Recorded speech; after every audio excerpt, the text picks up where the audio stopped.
Karena sedang hangat-hangatnya, mari kita berbicara tentang Kalimantan. Barangkali ini bisa turut menambah pengetahuan kita, wawasan kita, terutama bagi mereka yang self-centered, mereka yang merasa dirinya sebagai pusat dari universe, pusat dari alam semesta.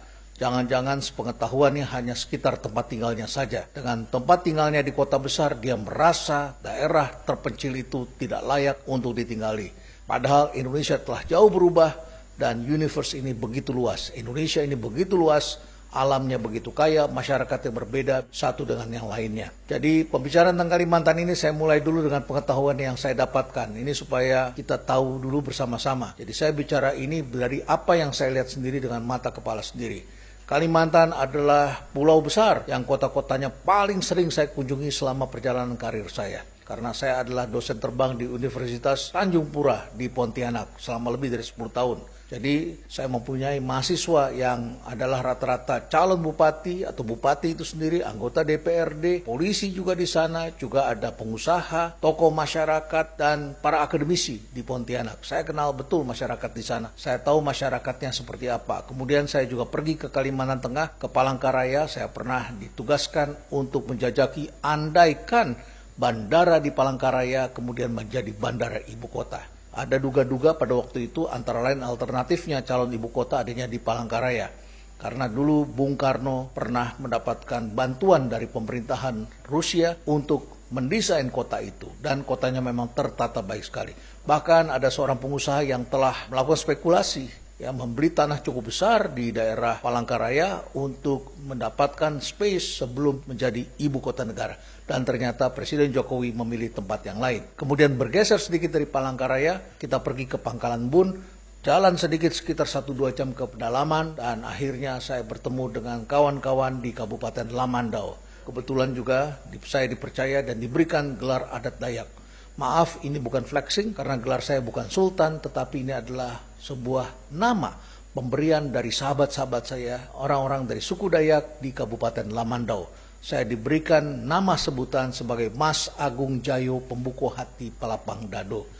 Saya sempat bertanya kepada Mas Labihi Patih Kunci, Ketua Dewan Adat Dayak yang melakukan upacara adat untuk menghormati kedatangan saya dan sekaligus memberikan surat pernyataan saya mendapatkan gelar kehormatan adat Dayak dari masyarakat di Kabupaten Lamandau ini bersama dengan Mas Agung Suko Gembira, yaitu salah seorang tokoh adat Dayak yang juga hadir dalam upacara pemberian ini. Saya juga diberikan guci dari masyarakat adat Dayak yang umurnya sudah cukup tua. Terima kasih dan saya taruh di tempat saya yang sangat terhormat. Dan yang menarik adalah mereka menyebutkan kepada saya bahwa gelar adat itu diberikan karena masyarakat merasa risih, merasa kurang sopan kalau menyebut saya dengan nama saya. Mereka mengatakan tidak pantas, tidak layak menyebut orang secara langsung. Oleh karena itu mereka memberikan gelar sebagai penghormatan dan memanggil nama saya seperti itu. Saya sempat bertanya pula mengapa gelarnya berbunyi seperti itu. Dan mereka mengatakan kepada saya karena Pak Rinald sering memberikan pandangan-pandangan dan itu dianggapnya membuka hati. Ya, saya terima kasih atas kepercayaan dari masyarakat adat Dayak dan saya kenal masyarakat ini dan saya agak mengerti cara berpikir sahabat-sahabat saya yang tentu penuh dengan keindahan dan hidup bersahabat dengan alam. Dari Kalimantan Tengah, kemudian saya juga sering pergi ke Kalimantan Selatan. Di sana memiliki toko pers 3 zaman yang luar biasa sekali, yang sangat saya hormati. Dari Kalimantan Selatan, kemudian saya juga sering berkunjung ke Kalimantan Timur, bertemu dengan sahabat saya, Pak Awang Faruk, dan juga pada waktu itu adalah Wali Kota Balikpapan, Saudara Rizal Effendi, yang sering mengundang saya. Saya juga punya sahabat dari UI yang menjadi pengusaha di Balikpapan. Sahabat saya ini sering mengundang saya makan dan makanannya enak-enak, makan seafood di Kalimantan Timur itu luar biasa enaknya. Dan saya menyaksikan, merasakan betapa perjuangan sangat besar untuk membuat jalan tol yang menghubungkan dari Balikpapan sampai ke Samarinda. Dan saya kemudian juga berkunjung ke daerah-daerah pedalaman lainnya di Kalimantan Timur. Saya juga beberapa kali ke Kalimantan Utara dan bertemu dengan sahabat-sahabat saya di Kalimantan Utara. Jadi saya cukup mengenal Kalimantan ini. Nah, oleh karena itu maka kita perlu memikirkan beberapa hal tentang Kalimantan. Sekali lagi, jangan melihat Kalimantan secara self-centered.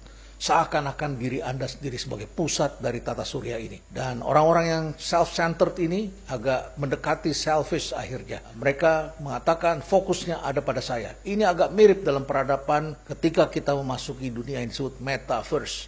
Kalau Anda masuk ke metaverse, Anda diajak melihat dengan diri Anda sebagai pusatnya. Anda menggunakan VR, ya VR gear di depan mata Anda tutup telinga Anda, dan kemudian Anda berjalan dalam bentuk avatar, yaitu avatar diri Anda sendiri, dan Anda adalah pusatnya. Inilah perilaku sebagian kita, orang-orang yang hidup di kota besar, khususnya di sekitar Jabodetabek. Self-centered. Kita taunya Indonesia dari apa yang kita lihat di sekitar kita.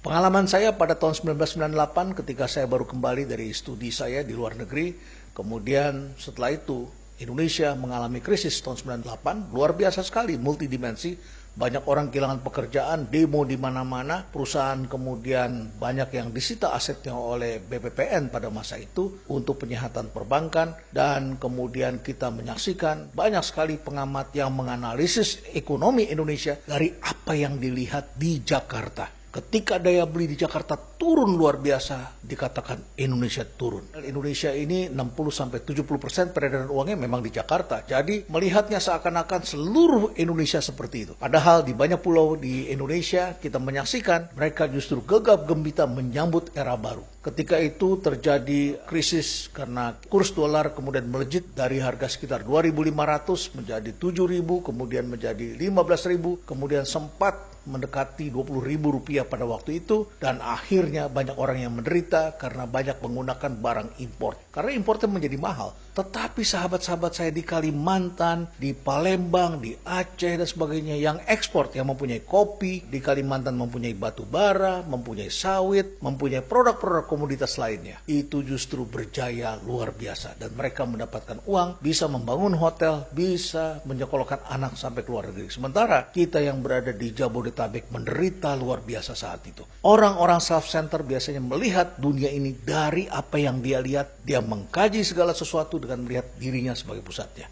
Alhamdulillah selama masa itu saya dipercaya sebagai dosen terbang di beberapa provinsi di Indonesia, dan yang paling sering saya kunjungi tentu adalah Kalimantan. Dan saya menyaksikan di Kalimantan suasananya berbeda dengan apa yang kami lihat pada saat itu terjadi di Jakarta dan sekitarnya.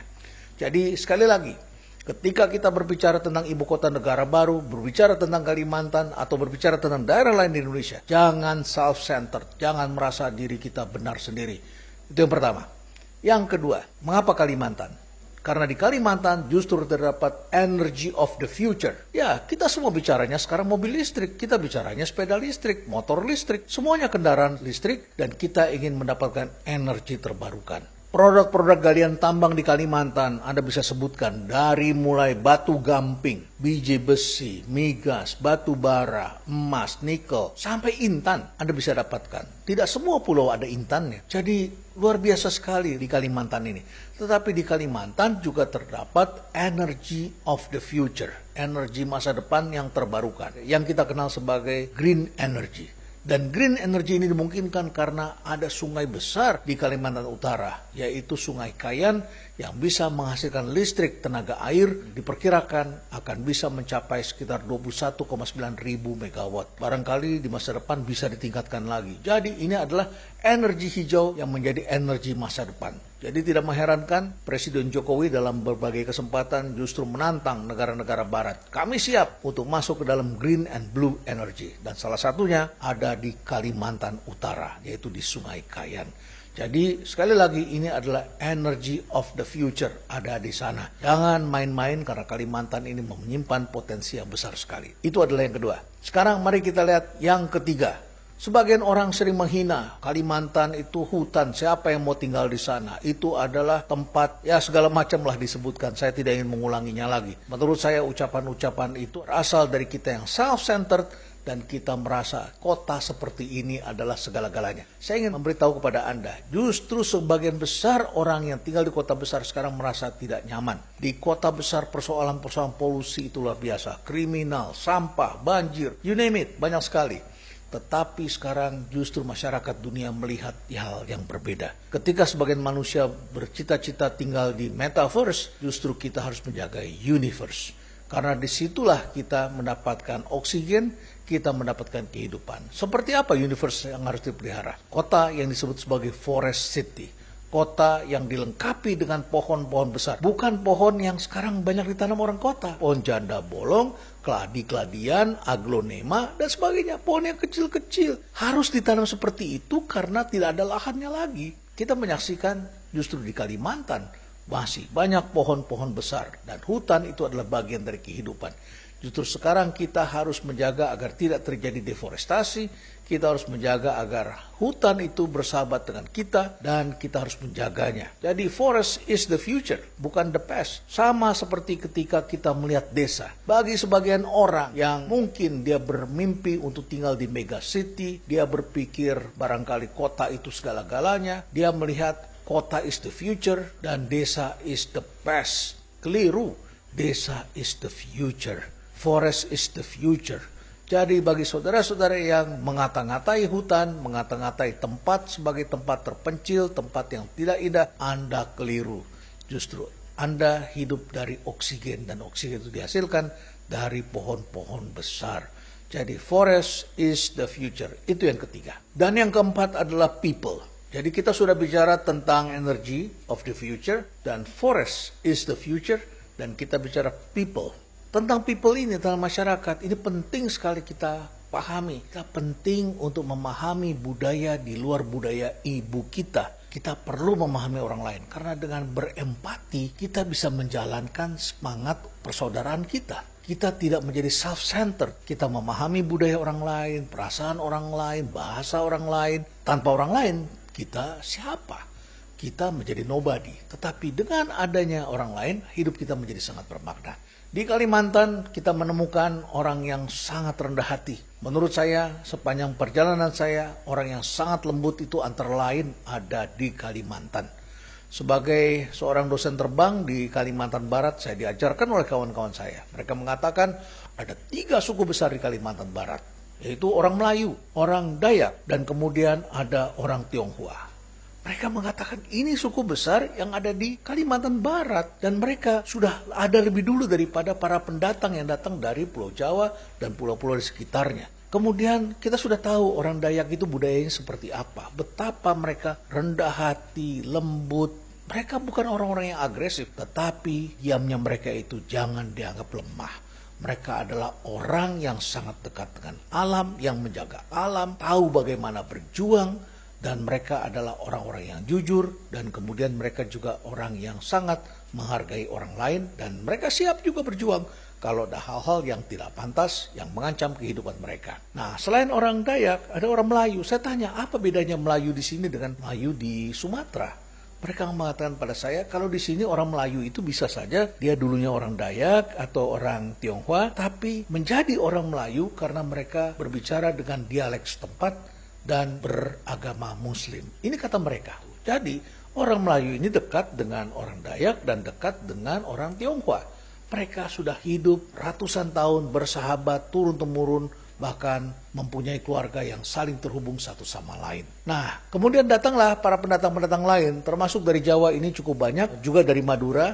Dan kalau kita lihat di Kalimantan Tengah, orang Jawanya juga cukup banyak. Kalau kita lihat di Kalimantan Selatan sama saja, dari Semarang itu banyak sekali yang sering bekerja di Kalimantan Tengah maupun di Kalimantan Selatan. Dan kemudian kita melihat di bagian sebelah timur, itu juga ada pendatang yang datang dari Sulawesi. Orang Bugis, orang Toraja, orang Manado, dan sebagainya. Banyak juga di Kalimantan Timur. Di Kalimantan Utara, juga banyak sekali orang Melayunya dan orang Dayaknya. Di samping tentu saja di Kalimantan Selatan ada yang disebut orang Banjar. Masih banyak lagi suku-suku lain di Kalimantan dan saya kira kita perlu paham betapa mereka adalah orang-orang yang baik, selalu menjaga hubungan dengan orang lain dan mereka sudah ratusan tahun hidup saling menopang satu sama lain. Kalimantan juga menghasilkan tokoh-tokoh besar, tapi mereka tidak pernah menuntut. Saya masih ingat ketika almarhum Franseda sempat menitip kepada salah satu presiden kita ketika menyusun kabinet. Almarhum Franseda ketika melihat susunan kabinet yang disusun oleh presiden saat itu, dia mengatakan ini sudah bagus tetapi kurang menteri dari Indonesia Timur. Mendiang Franseda ini sangat menaruh perhatian pada tokoh-tokoh dari Indonesia Timur. Dan kita melihat orkestrasi Indonesia ini adalah orkestrasi perwakilan dari aneka suku di Indonesia. Selalu ada orang dari Acehnya, dari Bataknya, kemudian Minangnya ada, kemudian Melayu, Palembang, kemudian dari Jawa, Sunda, kemudian juga dari Bali, Papua, Makassar, itu selalu ada, ya, Manado selalu ada. Tetapi yang jarang memperjuangkan nasibnya itu jarang disebut orang Kalimantan. Jadi orang Kalimantan ini memang sangat rendah hati dan mereka tidak mempunyai ambisi yang berlebihan. Namun demikian, sepanjang sejarah kita menyaksikan toh pada masa-masa tertentu bintang bertaburan dari Kalimantan. Kita saksikan tokoh-tokohnya. Pada tahun 1972, Ketua MPR Republik Indonesia adalah dari Kalimantan, yaitu mendiang Idam Holik. Ini adalah tokoh NU yang sempat memimpin MPR dari tahun 1972 sampai 1977. Kemudian kita pernah mempunyai wakil presiden orang Kalimantan, yaitu Hamzahas. Hamzahas menjadi wapres antara tahun 2001 sampai 2004. Juga ada menteri, diantaranya adalah Gusti Muhammad Hatta. Sahabat saya, senior saya, seorang akademisi yang bergelut di kampus dan pernah dipercaya menjadi Menristek yang sebelumnya menjadi Menteri KLH dalam Kabinet Indonesia Bersatu Jilid 2. Nah, sekali lagi kita bicara tentang people. Orang-orang di Kalimantan ini adalah orang yang bersahabat dengan alam, yang hidupnya penuh dengan kesederhanaan, tetapi Kalimantan ini adalah pulau yang kaya. Jangan-jangan orang terkaya Indonesia sebetulnya adanya di Kalimantan. Karena Kalimantan ini menghasilkan mineral yang sangat penting bagi dunia. Anda boleh cari apa saja seperti yang saya sebutkan tadi. Mulai dari batu gamping sampai dengan intan, semua ada di sana. Energinya dari batu bara, migas, sampai ke air terjun. Dan energi terbarukan yang berasal dari PLTA nantinya. Ini tentu juga dari Kalimantan. Sekali lagi ada 4 hal yang ingin saya sampaikan kepada Anda ketika kita berbicara tentang Kalimantan. Yang pertama, jangan biarkan diri Anda self-centered. Jadilah manusia yang berpengetahuan. Karena dengan berpengetahuan Anda akan menjaga mulut Anda. Karena Anda paham, karena Anda tahu. Yang kedua, ingatlah bahwa energy of the future antara lain ada di Kalimantan. Dan ini penting sekali bagi kita untuk membangun industri kita di masa depan untuk anak cucu kita ke depan. Yang ketiga, forest is not the past. Forest itu justru adalah the future. Ini adalah masa depan yang sangat penting. Paru-paru dunia ada di Kalimantan. Oleh karena itu maka kita wajib menjaganya. Dan yang keempat, people. Masa depan bangsa ini tergantung pada kaum muda. Buat apa mempunyai kaum muda yang berpengetahuan, mempunyai jabatan yang tinggi, tetapi tidak berhati mulia, tidak mempunyai kelembutan, tidak mempunyai sopan santun, tidak menghargai nilai-nilai. Di Kalimantan kita menyaksikan orang-orang yang lembut, orang-orang yang mampu berkolaborasi satu dengan yang lain.